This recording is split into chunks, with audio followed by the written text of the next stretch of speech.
Hi, I'm Mort Cooper, your host on Change Your Voice, Change Your Life. Subtitle today, Dracula and Friends. Dracula and Friends. We take Dracula to heart in one form or another as a frightening character. Perhaps he was, perhaps he wasn't. Was he real? I doubt it. But there are certain things that, if he were real, he might be quite concerned about. And those things are how we have come from civilization through the years and realized that it wasn't all civilized back then. A gentleman by the name of Socrates took the hemlock because he bothered the Greek society and interfered with their fashion. So he decided not to continue challenging, questioning, and so forth, and took the hemlock. We esteem Socrates, and we make Socrates' deaths heroic. But he is one of the few that said, "I prefer not to go on." Dracula as a character, "I want to be your friend," is a horror character for most of us. But if we look at Dracula and what he portrays, it's another side of our society. It's the frightening aspect of a gentleman who is portrayed as coming from Transylvania. And he flies at night by the seat of his pants. And he flies because he likes to do that. Most of us can't fly. We can't even function during our days. We have a tremendous number of emotional and psychological problems in our lives. Dracula knew who he was as a fictional character and reveled in that. I want to go back through Dracula to talk about some of the horrors of what went on in previous years in what is called civilization. The interesting thing about Socrates is that he preferred to give it up and move on. That's interesting. Plato was a student of Socrates, and he wrote The Republic. Socrates talked about ethics, but ethics really back then didn't matter, and apparently in our society today doesn't matter. So I want to introduce you to our friend Dracula and some of his friends and talk about what Plato had to say. My name is Dracula, and we go back to that because the accent is very important. He wants to be, "I want to be your friend." Ha ha ha! But is that real? In Plato's Republic, a fellow by the name of Thrasymachus, that's a strange name to us today, it was a Greek name, Thrasymachus, when Socrates is talking about ethics, Thrasymachus, halfway or three-quarters of the way through the Republic, asks our friend Socrates, "Does not might make right?" Does not might make right? And Socrates never could answer that question because the answer is very obvious. Might does make right, and that's the way it is. Ethics falls by the wayside. So what we have is the story of might making right, and a gentleman, fictional character, Dracula, is going to tell us about what happens in society. It was in the 16th century, you know, and Dracula will tell us about this, that Galileo said the earth revolves about the sun, and the church put him under house arrest, and he recanted because the church showed him the instruments of torture. And our friend Galileo was a very bright gentleman who saw what could happen if he didn't recant. So for the last 8 years of his life, he was under house arrest, and it is alleged that on his deathbed, he said, "The earth revolves about the sun." It took 350 years before the Pope recanted on the front page of the New York Times in 1992, saying that Galileo was right, that the earth revolves about the sun, not the other way around. But the other concern that we might have is the fact that during the Dark Ages, we call it the Dark Ages, as if in our lifetime it's not Dark Age time. In 1345, the French king asked his 3 leading physicians what the cause of the Black Plague was. And they asked, "My liege, can we retire to discuss it?" And the French king said, "Yes, go ahead." And they returned to tell the French king, the 3 leading physicians, the French king, that the Black Plague was caused by the stars coming together in the galaxy, my liege. That position was upheld and maintained until approximately 1899 thereupon, when 2 physicians at the Louis Pasteur Institute discovered that it was not the stars coming together in the galaxy that caused the Black Plague. It was the fact that the rats were carrying the disease, the rats. So from 1345, when 25 million people in Western Europe died from the Black Plague alone, through 550 years, the leading physicians believed that the Black Plague was incurable. They had no answer to it. It took 2 physicians in the Louis Pasteur Institute 550 years later to figure it out. So civility is nice, but civilization may not be all that we look forward to. So if I play Dracula, I want to be your friend. And of course, Dracula was portrayed as a bloodsucker. There are different forms of bloodsucking in societies. And one of the guys who writes about that is Stacey Adams in talking about his cartoon strip, Dilbert. The games we play in business activity. And there are lots of games we play, but Dracula was forthright. And he wanted to be your friend at the castle. And I portray him as moving from Transylvania to New York City because things got tough in Transylvania. And he wanted to be a family man. And he has friends. And some of his friends probably could be this man. I feel that the situation that we have Henry Kissinger. Henry has an accent as Count Dracula, but you can call him Drek. Drek is the Greek term for whatever you want to make it. Dracula is an interesting guy because I would see him as trying to be a better person than he was.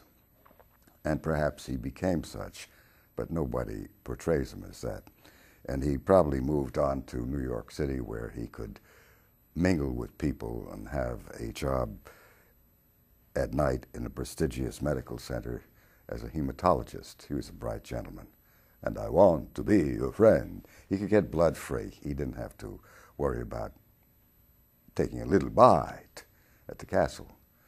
But times were tough in Transylvania years ago, and he moved on to New York City.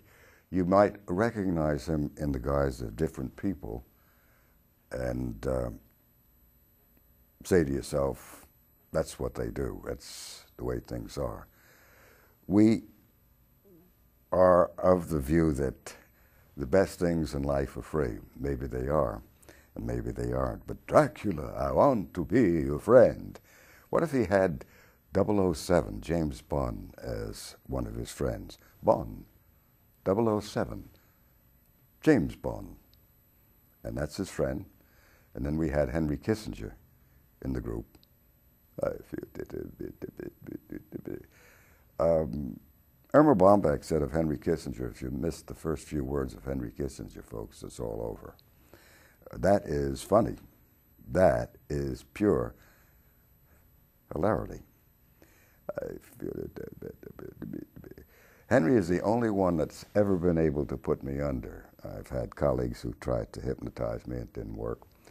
But 5 minutes listening to Henry Kissinger waiting for dinner at my place put me under. Henry has that voice. Mimi Van Doren said that Henry Kissinger's batteries are not worn down. I was on the Merv show and we talked about Henry Kissinger. And I didn't know that Mimi Van Doren dated Henry, and she said his batteries are not worn down. I feel it's a situation that they have. And, if his batteries are not worn down, why does he talk that way?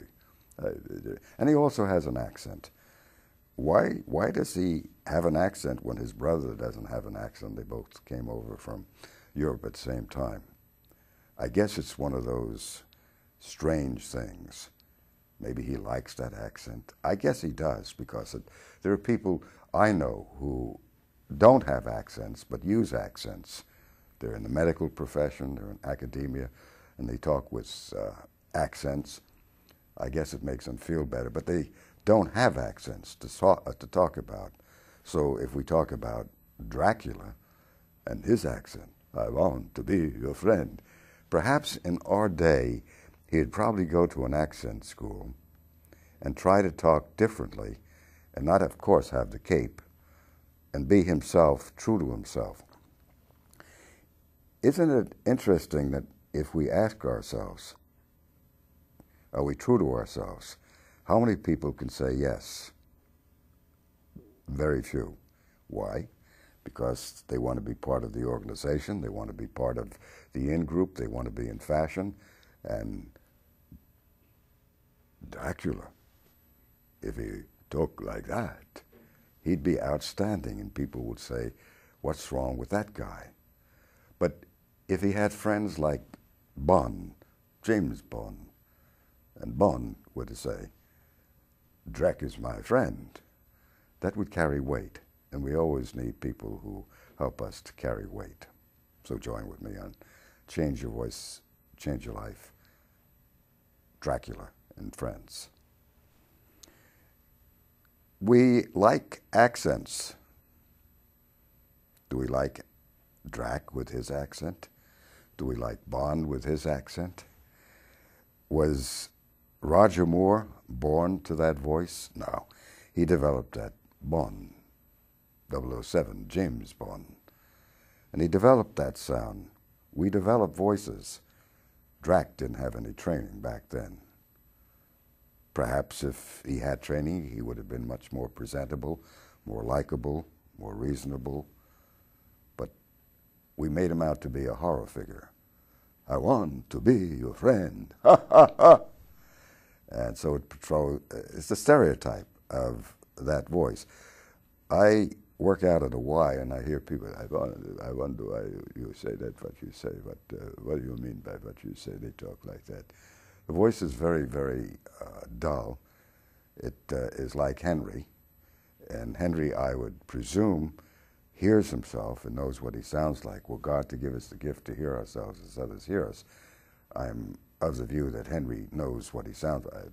When the situation is because wouldn't it be better if Henry sounded like James Bond, 007? Then I could understand Mimi Van Doren saying his batteries are not worn down. James Bond, of course, was a ladies' man. You can say it any way you want, but that's what is said in several terms. He was a ladies' man. A lot of things today are said, interestingly enough, and sex outs everywhere. Harold Robbins, whom I had the distinct pleasure to work with, and it was a pleasure to work with Harold Robbins, had lots of things to say that are unprintable. But I loved to listen to Harold Robbins and others who have been down the road, and they have a lot to say. Dracula has something to say, fictionalized, but demonized. Do we like demonized people? Do we like people like Paris Hilton out there doing her thing? She makes all the rounds of TV and the print media. We esteem people who are out there, and we are not taken with them, but we certainly follow them. What would happen if we found that Dracula really was a real person and brought us to the point of what he had in mind? And what was it he had in mind? That he had to live off the blood of others. Well, that's a figurative concept. I want to be your friend. I want to take a little bite. So if we modernize him and bring him up to par with what's going on, is it valid to say that Dracula represents the modern era? There is the expression by one of the lawyers I had the chance to work with. She says, once you give up your ethics, the rest comes easy. That's an interesting comment. And we make fun of lawyers and so forth, but do we make fun of ourselves, per se, for what we do ourselves, not making fun of others? Accents are in. We like, bien entendu, mais oui, we like a French accent, we like an English accent. We even like a German accent, vielleicht wie gehen spazieren, and so forth. And we talk like this because the accent, it gives us character. Our own voices may be nasal, we talk like that and so forth. We talk bland like that, raspy. It doesn't give us the character that an accent may give us, and so we will token to an accent when we don't have an accent. We want to put on an English accent, a French accent, when we don't have one, and those who have the French and English accent, which is very charming, want to take it away because it makes them distinguished. Distinguished means it isolates them. It presents them as different than what is homogenized. We don't want to be that homogenized, and others do want to become homogenized. We want to be in fashion, and others don't. What does it do for you if you have a nasal voice, you talk like that? Do you think Dracula would like to talk with like that? If he goes to New York City and becomes a hematologist and works the night shift, would he be happy with that voice? I doubt it. But then again, do we like Woody Allen too long? Or do we like Woody Allen for a short period of time? Do we like the old voice, which is a character voice of Walter Brennan? You understand, boy, your father went wrong. Or do we like a voice such as Drac used? We create characters. We ourselves are players on the stage. And we create characters, and some of the characters are very enticing. I want to be your friend. I want to have you at the castle. And in a sense, it's very intriguing to see what these voices do for us and what they represent. Join with me on Drac and Friends. Sex therapy. Dr. Ruth. If you understood Dr. Ruth, you won the prize for the year. I listened to her, and she's a charming person. She taught at Brooklyn College, where I attended, and I met her at the American Booksellers Association one day. I think she's all of about 4'8", and I told her with this voice, Dr. Ruth, and she said, oh my God, what happened to you? And I told her I heard her once too often, and she laughed. She thought I was serious. I told her, no, I was only kidding. She has good character and a good sense of laughter and so forth. Harold Robbins was of the view, the writer. I work with him helping him to get his voice back, that sex sells. I think that's absolutely correct. Sex does sell. And if you want something sold, it helps to write about it. And he always was of the view that I should put more sex into my books about voice improvement. And you talk like that. Is that a sexy voice? Would you like to go with me and so forth? Woody Allen, does he have a voice that sells? Even Drac himself would say no. He doesn't want to be associated with voices like that. But if you have a Dr. Ruth's voice, it's asexual. You don't have to worry about offending anybody, what you say about sex. It's called asexual. Woody Allen has what is called a kvetchy voice. It rubs you raw. Maybe I won't, maybe I won't, and so forth. Would you like to listen to Drac instead of Woody? I want to be your friend. I want to tell you how I feel. I want to tell you how I have this problem with your blood. Or would you like to listen to Woody Allen tell you about his problem in his life? I might choose Drac. What do you think? Or would you like Dr. Ruth? And you're going to listen to Dr. Ruth because she's a sex therapist. And she's going to tell you things that you didn't know or might not have realized. And if you did know, you would say, that's offensive. But when she says it, that's okay. Drac set himself off with a distinctive voice. We did it to him. Nobody knows how he talked, if he really talked, if he were real. But if he were real, would we like the voice we gave him? I want to be your friend. We listen to voices on television. I don't know if they get to you, but they get to me. Here's the latest 5 minutes, and they talk like right through their nose. Now, I know about nose talk because I was raised on the streets of the South Bronx, and they all talk like that. Hey, Morty, you want to do this? Hey, Drac would scare the holy hell out of us, and he did back then because it scared us, kids and adults. I want to be your friend. Scary, scary, scary. Voices do that to us. Don't they do it to you? Join with me. Drac and Friends. Do you have friends that turn you off with their voice or turn you on? James Bond 007. You like that voice? Do you like a Cockney voice and say, oh, I don't know about you and so forth? You know, do you like that voice? Would you believe, I understand that Roger Moore had a Cockney voice and he became James Bond 007. Isn't that a fantastic change? Which says that we can become much more of who we are if we change our voice. And what do we do in our society? We don't change voices. I have books called Change Your Voice, Change Your Life. It's in the 19th printing. It's in the library. It's free. Winning with Your Voice and Stop Committing Voice Suicide.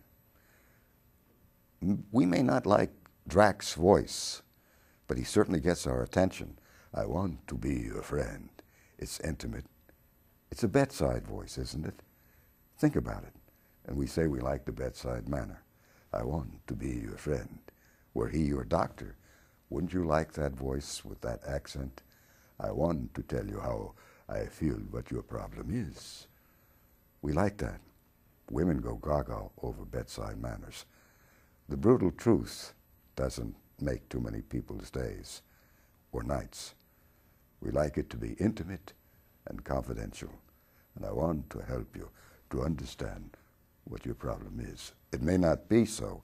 In a recent column in the health section of the LA Times, there was a doctor talking about how he doesn't tell the truth to patients because he doesn't want to offend them. I find that a little hypocritical and doesn't make my day.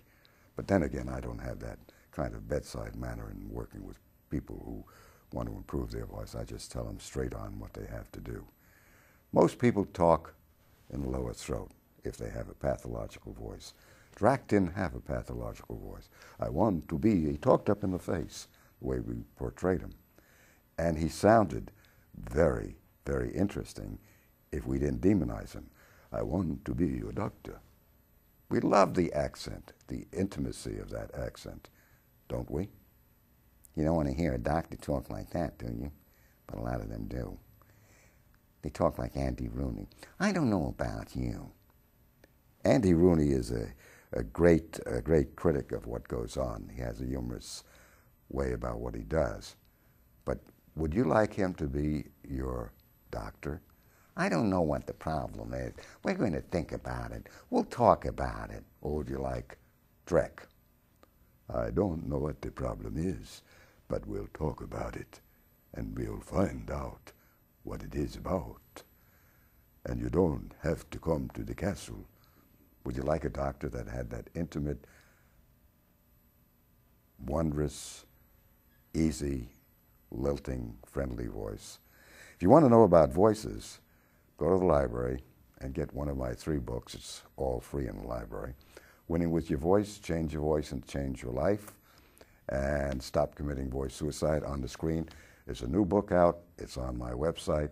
You can get it free, download it. It's called Curing Hopeless Voices, called The Strangled Voice, Spasmodic Dysphonia. My medical colleagues tell me with their assurance and their guarantees there are no cures of the condition, and I report cures.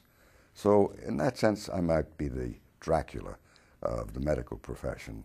And it's interesting to find out I don't talk like this. I talk up here in the face. And when you talk up in the face, not like that.